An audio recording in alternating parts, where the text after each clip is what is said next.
My sister looked my son in the eye and said, "We didn't order for him," before sliding a single slice of bread across the table like she was tossing scraps to a stray dog. For a moment, I couldn't breathe. The noise of the restaurant blurred into a low, nauseating hum, and all I could see was Eli, my 8-year-old boy, staring down at the bread as if he was trying to figure out whether it was a joke. But it wasn't. This was my family. This was the dinner I had paid $600 for, the one I'd spent weeks planning to celebrate my parents' 45th anniversary. If you're enjoying this, please subscribe and share. Your support keeps the stories coming. The Copper House grill glowed under amber lights, crystal glasses glinting with champagne, and silverware clinking in rhythm to a soft piano melody. Everything looked perfect from the outside, except for the part where my son had been publicly humiliated at my own parents' table. My father, Frank, didn't even look up from his menu. My mother, Elaine, smiled tightly, pretending not to notice, and Brianna, my younger sister, was too busy twirling her wine glass to care. Her boys, both loud and spoiled, were already digging into their plates, $200 ribeye steaks cooked rare, juices glistening under the light.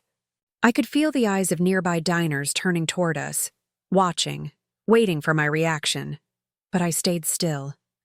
Years of conditioning had taught me how to wear silence like armor. I forced a smile that didn't reach my eyes. "It's okay, Eli," I whispered, my voice trembling. "You're fine." But he wasn't fine. His little shoulders hunched forward, eyes down, fingers nervously tracing the edge of his napkin. I wanted to scream, to demand an apology, but the words caught in my throat. My father cleared his throat, the sound cold and deliberate. "You should have packed him something," he said, not even glancing at his grandson. That was it. That was the moment the dam cracked. Not a loud, dramatic break, just a quiet, steady collapse from years of pressure. I had paid for this dinner out of my overstretched marketing salary, covering the reservation, the flowers, the cake, even the tip. But still, my child didn't deserve a plate. Brianna finally looked up, smirking. "Elodie, you're making this awkward. He can share some bread? Don't be so sensitive." Her tone was dripping with the same entitlement she'd worn since we were kids. Back then, I'd given her my new shoes because she needed them more. I'd given up my college savings because she deserved a beautiful wedding. And now here I was, 40 and divorced, still paying for her comfort while my son sat hungry at a table I paid for. I straightened my napkin, forcing calm into every movement. "No," I said softly, almost to myself. "Not anymore." The waiter hovered nearby, clearly uncomfortable, waiting for direction. I met his eyes and said, "Please cancel our order. We'll be leaving." My father's head snapped up, his eyes narrowing. "Sit down, Elodie. You're making a scene." His voice carried authority, the same tone that had once made me freeze as a teenager when I dared to say no. But now, the sound only made me tired. "A scene?" I repeated, standing slowly. "You mean the scene where my child is treated like he doesn't exist? Or the one where you all pretend this is normal?" Brianna rolled her eyes. "God, you're so dramatic. You always have to make everything about you." I smiled then, a small, dangerous smile that felt foreign on my face. "No, Brianna. You made this about me the moment you decided my son didn't matter." My mother's voice rose, soft but sharp. "Elodie, please. Don't ruin this night for your father. It's his special celebration." I turned to her, the weight of her words pressing against my chest. "And what exactly are we celebrating, Mom? 45 years of pretending one child matters more than the other?" Silence fell like ash over the table. My father's jaw clenched, Brianna's face flushed, and the waiter's pen stilled midair. I slid my purse over my shoulder and reached for Eli's hand. He hesitated only for a second before standing, his small fingers wrapping tightly around mine. His eyes were wide, unsure, but I squeezed his hand gently.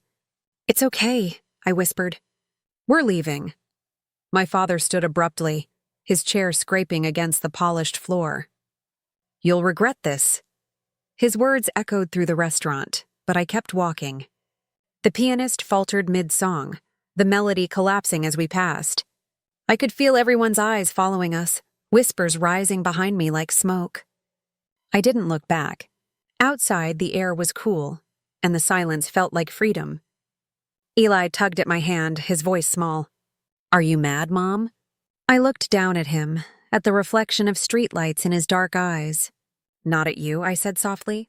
"Never at you, just done being mad at myself." We reached the car, and I finally exhaled. My hands were shaking so badly that I dropped the keys once, twice before managing to unlock the door. My phone buzzed the second I started the engine, texts flashing across the screen like sirens. "Frank, you embarrassed this family. Elaine, how could you walk out like that?" "Brianna, seriously?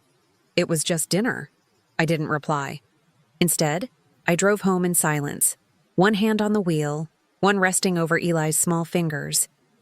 His thumb rubbed slow circles against my palm, trying to comfort me, not realizing he already was.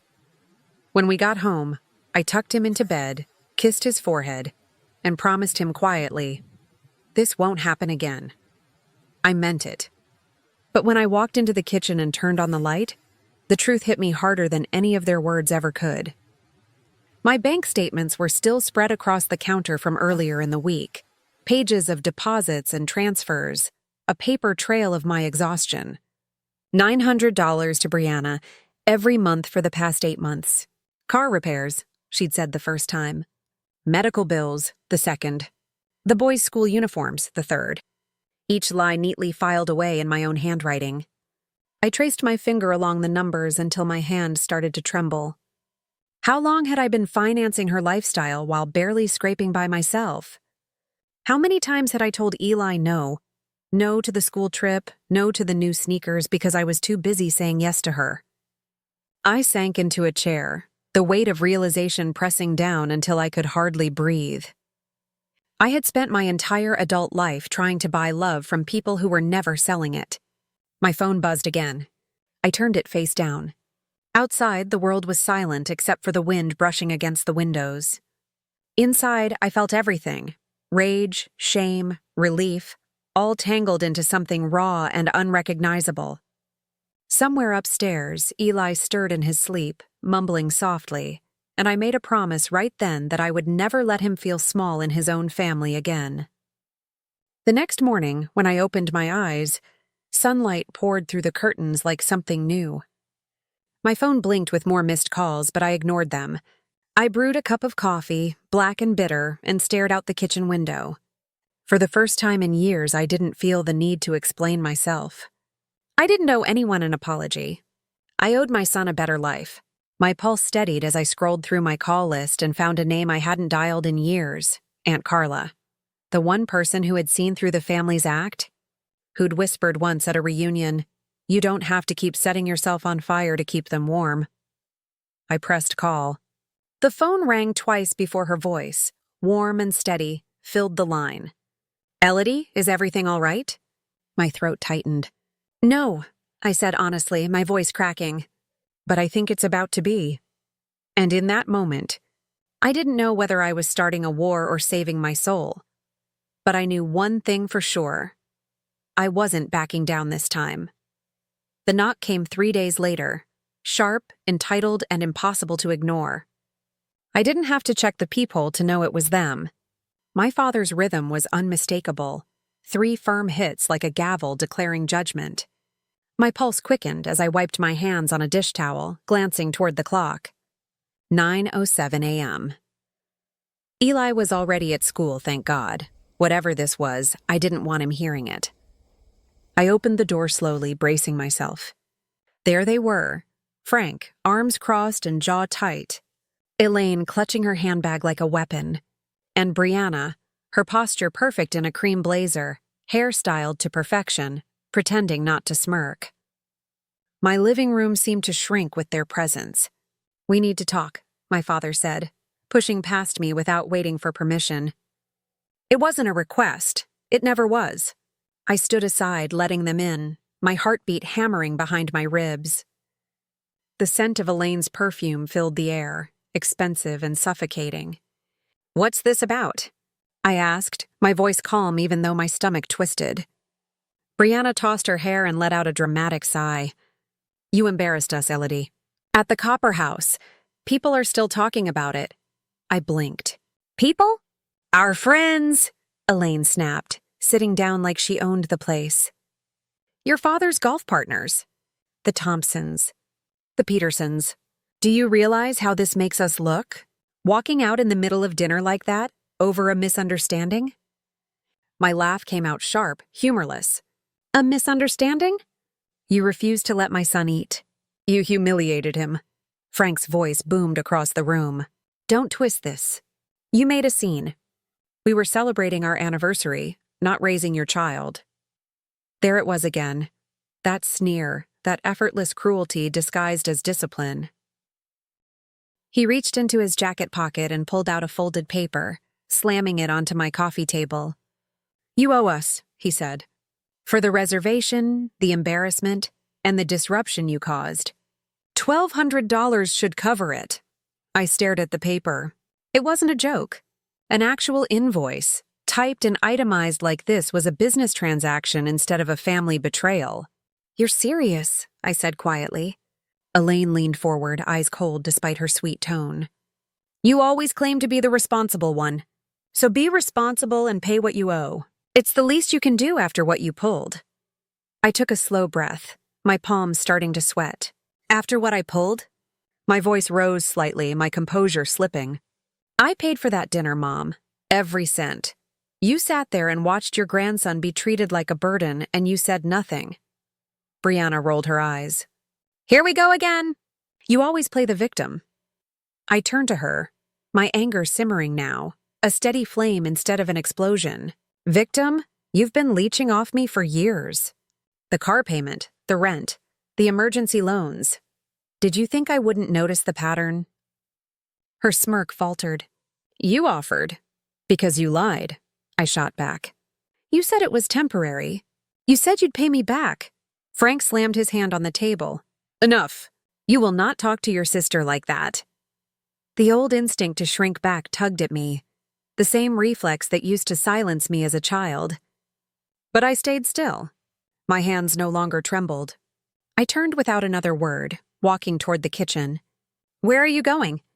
Elaine snapped. To make a call, I said over my shoulder. In truth, I'd been waiting for this moment since the restaurant. I pulled out my phone and scrolled through my contacts until I found her, Aunt Carla. The only person in the family who'd ever told me I wasn't crazy for feeling unseen. The line rang twice before she answered. Elodie! Hi, Aunt Carla, I need a favor. Could you and Uncle Ray come over? It's important. She didn't ask questions. We'll be there in 20 minutes. When I returned to the living room, the silence was heavy. Frank was pacing, muttering about ungrateful daughters, while Elaine scrolled her phone with deliberate disinterest. Brianna picked at her nails, clearly restless. 20 minutes later, the sound of tires crunching on the driveway broke the tension. Frank looked up, frowning. Who's that? Someone who's tired of pretending this family isn't broken, I said simply, and opened the door. Carla and Ray stepped inside like a gust of fresh air. Carla's eyes swept the room, sharp and assessing, taking in my father's clenched jaw and my mother's defensive posture. What's going on here? She asked. Ray, tall and quiet, crossed his arms behind her. Brianna jumped in first, tears welling instantly. Fake, practiced, familiar. She stormed out of Dad's anniversary dinner and now refuses to take responsibility. We're just trying to sort things out. Carla's gaze moved to me. Is that true? Not even close, I said. They refused to feed Eli, said I should have packed him something. I walked out. Now they've come to demand money. The room went still. Carla turned slowly to Frank, her expression unreadable. Is that true? He scoffed. She's exaggerating. I'm not, I said, crossing to the kitchen counter. My hands didn't shake this time as I grabbed the stack of papers I'd gathered the night before. Bank statements, transfer receipts, screenshots of texts. You want to talk about responsibility? Fine, let's talk. I laid the stack on the table between us, each page like a weapon forged from years of silence. $900 a month to Brianna's account. For 8 months. You called it car repairs the first time, remember? Brianna's face paled. That's not... Then it was rent, then school supplies, then medical bills. Every time you promised to pay me back. I flipped another page. $3,000 in emergency loans, never returned. And here's a fun detail. Each transfer labeled as temporary help. Funny how permanent it turned out to be. Frank's voice shook with rage. You have no right, no right? I said, cutting him off. I've been funding half your golden child's lifestyle while raising my own kid alone. And you dare show up at my door with an invoice? Carla's voice broke through the tension like a scalpel. Frank, Elaine, you've done this for decades. Favoring Brianna. Dismissing Elodie. It's not new, but it's enough. My mother sputtered. We've always treated them equally. Carla shot her a look sharp enough to stop her mid-sentence. No, you haven't. You've taught one daughter she deserves everything, and the other that she has to earn the right to exist. Ray stepped forward, voice calm but firm. You need to leave. Now. Frank glared at him, but the older man's quiet strength made even my father hesitate. I could see the shift, his authority slipping, his bluster deflating. Elaine stood, still clutching her purse. You'll regret this, she hissed. Family is all you have. No, I said quietly. Respect is all I need. I reached into my wallet and pulled out 6 crisp $100 bills, placing them on the coffee table beside the invoice. Half the deposit. Consider it closure. Brianna's eyes widened. Elodie, don't— No, I said again, cutting her off. The rent payments stopped today. Every dollar, every favor, every bit of guilt you've used to control me, it ends now. And if you or Dad ever try to twist this story, I have every receipt to back it up. Her tears vanished instantly, replaced by panic. You can't do that. I have bills. The boys? So do I said coldly. And mine actually belong to me. Carla stood, her eyes warm on me now. Good for you, sweetheart. Frank sputtered something under his breath, but Ray was already at the door, holding it open.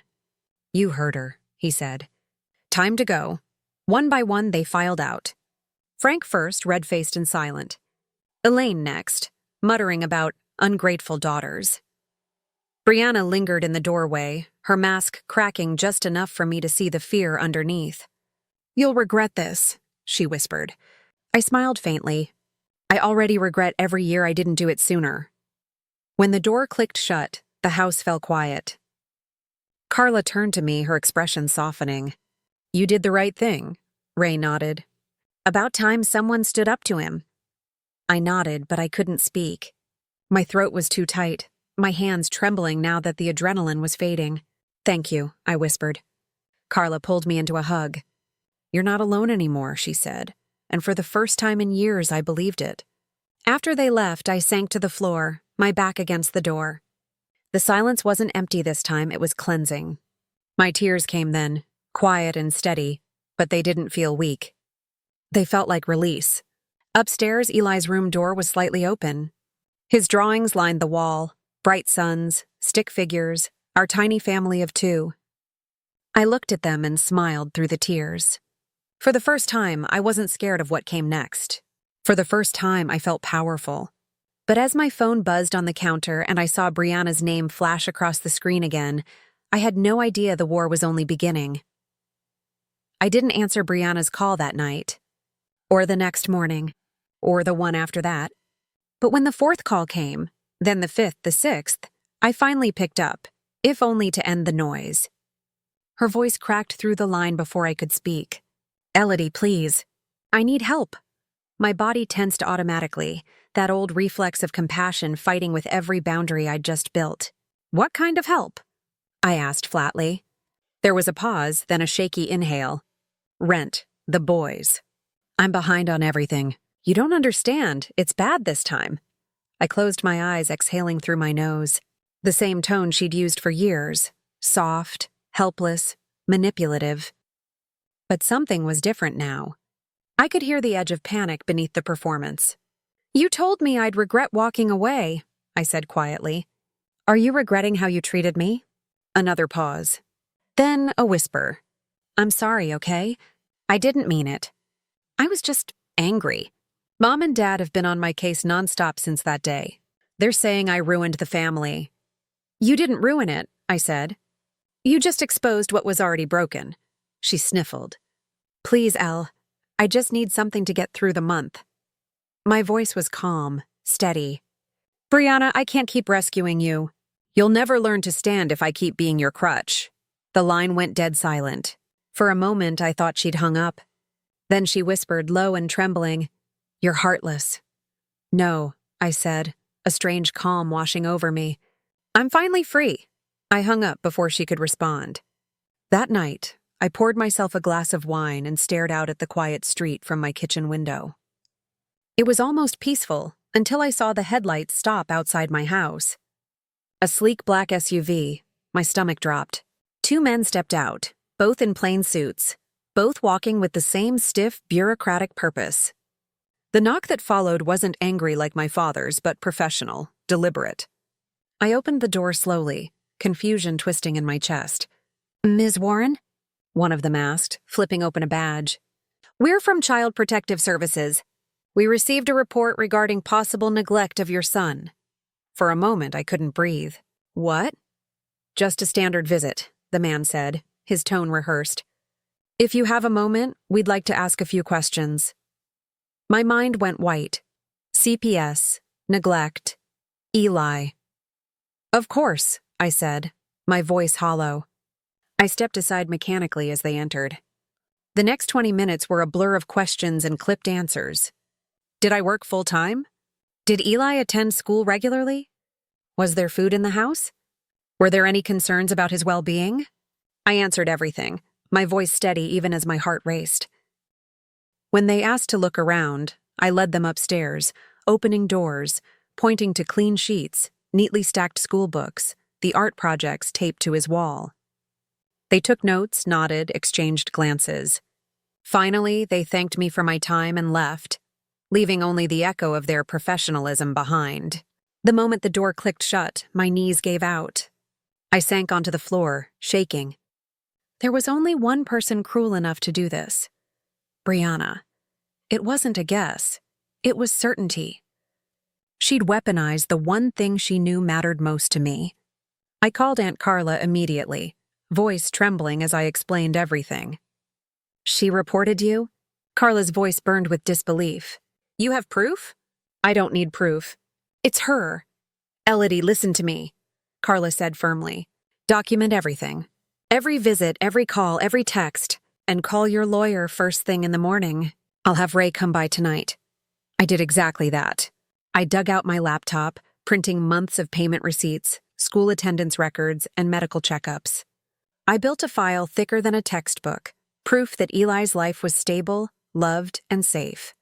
When Ray arrived later with his calm, quiet presence, he placed a steadying hand on my shoulder. You're doing everything right, he said. People like her, they push until someone pushes back. Now it's your turn. His words stayed with me long after he left. That night, Eli came home from his friend's house, chattering about art class and science projects, blissfully unaware of the chaos surrounding him. I hugged him tighter than usual, breathing in the scent of his hair. You okay, Mom? He asked, peering up at me with those soft brown eyes that saw more than I wanted to admit. Yeah, I whispered. Just tired. You work too hard, he said simply. But I like our house. It feels happy. My throat tightened. That's what matters, buddy. The following week, CPS called to close the case. Everything looks good, the woman said kindly. We've marked it unfounded. Relief washed over me in waves so intense I had to sit down. But beneath it, anger simmered, cold, focused, dangerous. She'd tried to take my child. That was the line no one crossed. I waited 2 days before calling Brianna. She answered on the second ring, her voice cautious. Elodie? Don't ever contact me again, I said. You can tell yourself whatever story you want to justify what you did, but I will never forgive you for using Eli as a weapon. She tried to speak, but I kept going. You wanted to destroy me? You failed. You wanted me broken? I'm still standing. And now everyone will know what you did. I hung up. Then I texted her the contact information for my lawyer. A single line. Any further contact will be handled legally. I blocked her number, deleted the message, and felt a strange calm settle over me. For the first time, I wasn't reacting. I was leading. Over the next few weeks, the silence became my sanctuary. Work felt lighter. Eli's laughter louder. My reflection in the mirror steadier. One afternoon, an envelope arrived in the mail with my mother's handwriting. I almost threw it away. Almost. But something, curiosity, habit, pain, made me open it. Inside was a letter, written in her shaky cursive. "Elodie," it began. "I've been thinking a lot since that day. About how I raised you girls. About the things I let slide in the name of peace. Your aunt says I owe you an apology. She's right. I taught you that love had to be earned, that quiet meant respect, and that saying nothing was strength. I was wrong. You were the only one who ever saw things clearly. I just didn't want to admit it." My breath caught. "Brianna's in trouble. She's losing everything. I keep wanting to help her, but I think you're right. It's time she learns to stand on her own. I hope someday you'll forgive me. Not for my sake, but so you can finally be free. No excuses. No guilt, just raw truth." I folded the letter slowly, tears stinging my eyes. It didn't erase the pain, but it released something heavy I hadn't realized I was still carrying. Maybe healing didn't come from apologies. Maybe it came from finally being seen. That night, I sat on the porch as the Arizona sun dipped low, painting the sky in copper and rose. Eli curled beside me, half asleep against my shoulder. I watched the horizon and thought about the family I'd lost, and the one I was building. A message buzzed on my phone. "Jennifer from accounting. Hey, can I talk? My mom's pulling guilt trips again. I don't know how to set boundaries." I stared at it for a moment, then typed back, "Of course. Come by tomorrow. I'll make coffee." As I hit send, a small smile tugged at my lips. For the first time in my life, I wasn't surviving. I was helping others survive. I didn't know it yet, but that single message would spark something new, something healing. Something that would redefine what family truly meant. But before I could fully step into that peace, one last storm was waiting, something from my past that refused to stay buried.